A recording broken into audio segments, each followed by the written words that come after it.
Hi everyone, welcome back to my channel. My name is Andrea, and in today's video I want to talk to you about the Trilogy of the Abyss, or the Abyss Trilogy. I've seen it and heard it both ways, written by William Hope Hodgson. Now you're probably wondering what in the world even is this, and the reason I'm bringing this up now is because I was on a recent live stream with Chris from Liminal Spaces and Jake from the channel Pulp Mortem, and they both loved The House on the Borderland, and I did too. It was a big highlight of this year, and it's been brought up in discussions on BookTube and other spheres often. You know, it's one of the early weird fiction books. But if you were to look it up, it's kind of listed as the second book in a trilogy. And it's not really a trilogy in the sense of recurring characters, but there are recurring themes and things that kind of keep it all together in a sort of cohesive way, but it is kind of loose. But it is seen and perceived as a complete trilogy somehow. So I just want to talk about it. I want to talk about the three books and maybe some thoughts about how they fit together. I haven't actually made any notes whatsoever, so I'm just gonna speak off the top of my head and kind of fill in the gaps with some slides later when I do the editing. So everything that I'm kind of spewing is off the top of my head, and I'm not sure I have a thesis, so I think I'll discover what I think while making this video. Sometimes I don't know what I think until I'm put on the spot, you know? Now, a bit of background, and this is important. So William Hope Hodgson died at the age of 40. He was born in the late 1880s, so he was technically a Victorian baby, but sort of thrived during the Edwardian period. And he did die during the war, actively participating in it in, I think, 1918. He was 40 years old, and you know, in this very short time, he actually produced a lot of work given the circumstances. But because he wasn't aiming to like reach for a very particular literary type of fiction, but he was fitting in loosely in some of the themes of the time, like romance, and we'll get into that a little bit later. I think that he is one of the first people to truly experiment with writing for fun, for himself, not caring very much about what other people think, whether or not it will sell, and you know, trying to fit in. I think he experimented in such a creative way, and I also joke that he's the first person to find out that you do have free will and you can write about things that, you know, are unheard of or unseen. Now, he was a man of the sea, and this is probably why he's my favorite person in this weird fiction genre, because he writes a lot about his experiences out at sea, but it's always with this twist of dark horror or nautical horror, or, you know, it's got a little bit of a dark spin. There's this lurking fear of this dark, wide open sea, and anything could be out there. And it's well written, and it's just like you're completely immersed in his imagination. It's phenomenal. Now, his popularity kind of peaks in like little chunks, you know. He's never been truly read as a required reading in classes, right? And he's often left out of, you know, top 100s lists of classics or things like that. But in the weird fiction genre, he is one of the fathers, one of the founding fathers, actually. The Boats of the Glen Carrig is the first book in this trilogy. It came out in 1907. The House of the Borderland came out in 1908, and then it's followed by the third book, which is the book that I've read in the last week to refresh my memory, because the last time I read it was 2018, and that is The Ghost Pirates. I do have a hard copy, and this is from Nightshade Classics, but it's filled with some other stories as well. And he has many nautical stories in addition to this trilogy. This isn't the only time you kind of encountered the sea in his fiction. While these books did come out, then I don't know how they sold, honestly. Like, they probably did just okay in some circles of speculative fiction readers. But 9 years after his death, H.P. Lovecraft wrote an essay. It's a non-fiction essay, and he wrote it and published it in this magazine called The Recluse. A pretty famous essay because he kind of tries to pinpoint the origins of weird fiction himself, and he's kind of like the biggest star of this genre, and he was kind of molding it as he saw fit, but he kind of drew on his inspirations, and in a weird way he kind of analyzes a lot of the writers that made him in a way. And William Hope Hodgson is mentioned in that essay. You might know it as this little book now, but it did come out in 1927. I found someone is selling this for like thousands of dollars, so it's a collectible now because it's such a famous artifact, even though at the time it was just an ephemeral thing. But in that essay, Lovecraft praises the house on the borderland a lot more than Hodgson's other works. I think that does influence a lot of people to pay more attention to it. And then later on, Arkham House, the publishing house that kind of published a lot of weird fiction, the one Hodgson book that they published and printed early on was The House on the Borderland. It's super famous. A lot of people see it now. And then again, it just, interest in him kind of dwindled a little bit again. Then in 1967, Arkham House put out this one called Deep Waters. And here we have Hodgson spotlighted with his nautical tales, right? Then in 1973, it was technically the 50-year anniversary of the Weird Tales magazine that started in 1923. And Sam Moskowitz, who was, I made a whole video on him, I'll put it somewhere. But basically, even though the magazine had like fizzled out in the 50s, he did put out 4 issues in 73 and 74. I do have them all because they're pretty awesome. And I'll put them on the screen in publication order because it's probably better to know what order they're in, and they are digitized and online so you can read them yourself. And one of the things Weird Tales does is they will have new stories, new weird fiction, but once in a while they do reprints, right, of classics. And up until the 50s, Weird Tales had never really published a Hodgson story as a classic reprint, right? So Moskowitz kind of retrieved Hodgson from the margins, and he wrote nonfiction essays about him, but also incorporated some of his fiction works. And it goes a bit beyond just the nautical horror, because he also talks about, Carnegie, the Ghost Finder, which is an occult detective, and that's another genre. And then Arkham printed the Carnegie stories with their little imprint, Mycroft and Moran. So Moskowitz, again, not only brought attention to Hodgson in these, but he also printed a lot of books. He collected a lot of anthologies and short stories and things to do with Hodgson, where he really solidified his place in the history of weird fiction. Now, since then, a lot more people who are interested in this genre have paid attention to Hodgson. So S.T. Joshi wrote Varieties of the Weird Tale, among many other nonfiction works about weird fiction. He has whole chapters on Hodgson in here. Most recently, there's 2 books that came out that are sort of academic.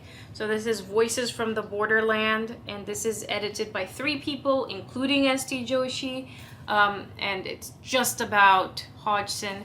And then even more recent than that, we have William Hope Hodgson and the Rise of the Weird, Possibilities of the Dark. Timothy S. Murphy is the author, and this is from the UK, but it is an academic essay book, and it focuses entirely on his works and all the ways you could look at them. So I think at this point, Hodgson is here to stay. And at this time, the British Library is printing a lot of weird tales in the little books. I made a whole video on my collection of those, but they just reprinted The House on the Borderland and The Nightland, and a collection of short stories by Hodgson. So all those are in that series as well, of the British Tales of the Weird. So there is a way to find them, and you can also find introductions by people you would recognize, like Anne Vandermeer. And it's really, really cool to see him kind of kept alive. You know, it's like one of those like little fires that's like almost about to die, and every time it's about to go out, someone goes like, no, we're gonna breathe life back into this. Yeah, so all of that background out of the way, let's talk about this actual trilogy. So the first book, The Boats of the Glen Carrig, starts off in the middle of an already shipwrecked situation. You have this main character who starts writing in his diary, so it is a journal, and he's already 5 days in by the time you start the story. And he says that they've been shipwrecked and they're sitting in this dark cabin on the ship still, and there's all these creepy noises and people are hearing weird things that they don't understand if they're real or not. People kind of losing their mind a little bit. There's this giant creature that's kind of lurking. They're very scared. At some point, they do make it onto this island that they've shipwrecked onto, and then they find remains from other shipwrecks. So they try to construct something back together. But on this island, a lot of weird things happen. There are weed people, there are giant creepy mushrooms, there are so many strange encounters. It's in a way kind of reminiscent of a medieval Mappa Mundi, where you have, you know, lurking creatures out on the periphery of the sea that we don't know. And there's something out there, it's lurking, we don't know what it is. This group of people kind of engage in some banter. There's a little bit of a fight. It is very nautical because you have a lot of jargon of someone who has been out at sea. So you'll find yourself many times reaching for Google or one of those nautical dictionaries going like, what's this? And it's not just like, oh, aft and starboard and poop deck kind of thing. It's more like really detailed nautical things from ships or terminology like the bosun, you know, things like that. So it's really cool because you're also learning a little bit about the sea. I really enjoyed this book. It was one of my favorite books of last year. I read it in this edition. There is this company that's reprinting Lost World classics, and I love the covers that they choose and the way that they reprint them because they also have a lot of illustrations. Yeah, I have it somewhere. I just don't have it on me. But I did a full review of this book, so I'll link it somewhere as well. Which brings us to the more famous one, The House on the Borderland. I read this in February. It was phenomenal. This book starts off with a group of people who are in Ireland, and they go to this remote place in the middle of nowhere, really. And they find this lake with a little waterfall, and they're trying to have a gathering, and they find a manuscript. And within this manuscript, we begin our real story. We have this man who's living in this house, and he's also living with his older sister. At first you get the sense that they're just isolated and lonely, and he's a little bit weird. You wonder if some of the things he says he sees or hears are real, or if it's just his imagination. And then you kind of blow out into this big cosmic experience, like a big cosmic dream almost. There are also pigs around this, or swine-like creatures around this house. It's horrifying. Cosmic horror at its best.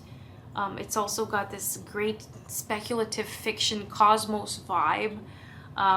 There's so much to read into this. Some people felt like, you know, it was a bit too much. You know, I loved it. I thought it was just the right amount of much. And then the third one, which is, I think, the most overlooked, is The Ghost Pirates. And funny enough, this is the one that I read first, like 6 or 7 years ago. And I loved this one. And in a weird way, The Ghost Pirates is the most realistic. Once more, you have these people out at sea. The main character, Jessup, starts seeing things. He has this general feeling that while they are out at sea, there's like a weird presence on the ship. And at first he just talks about this presence, then he starts seeing things. He starts seeing weird lights out in the horizon. He starts seeing weird ghostly ships. He starts seeing creatures that he sometimes thinks are coming on the ship and sometimes not. So you kind of don't really know if he's losing his mind, if it's all just him, or if this is truly happening, right? Some of the covers for this story are also pretty cool. It does get progressively creepier and creepier as you go, and things kind of climb on the ship. But again, you're kind of left wondering if it's a state of mind for some characters, what is truly happening. Is there something out at sea that we just don't know? That question is always persistent with Hodgson, and I think it shows up in almost all of his stories. One of the things I forgot to mention is that in the Boats of the Glen Carrig, there's also this like very abrupt turn at the very end, where there is just like a random romantic ending.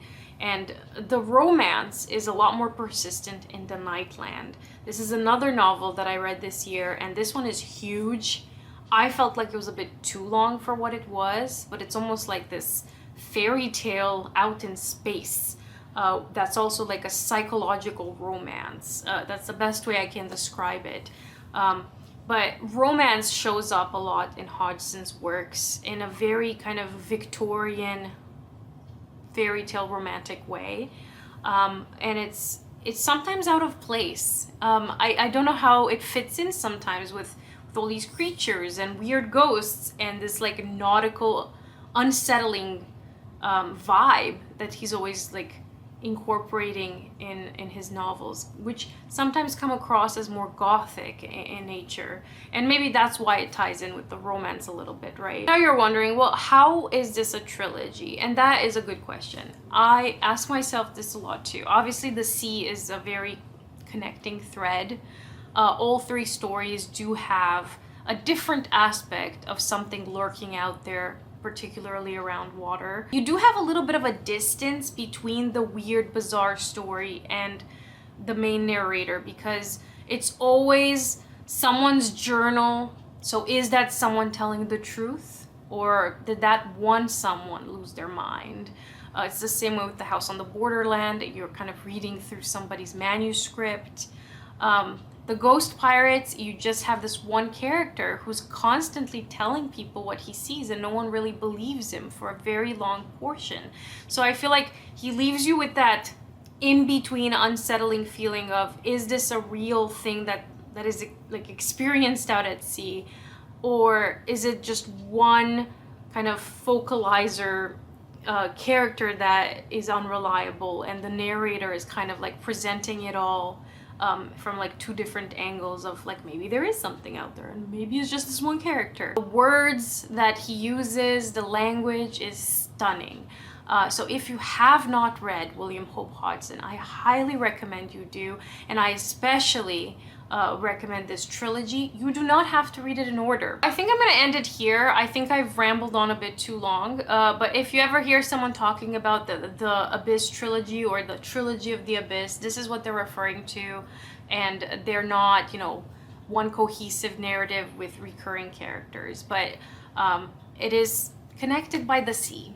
And I think that's what's important here. Okay, so on that note, please let me know down below if you've read Hodgson. What do you think? Do you love his writing? And yeah, I'm looking forward to hearing from you. So thank you for watching once more, and I'll see you in a future video very soon. Bye!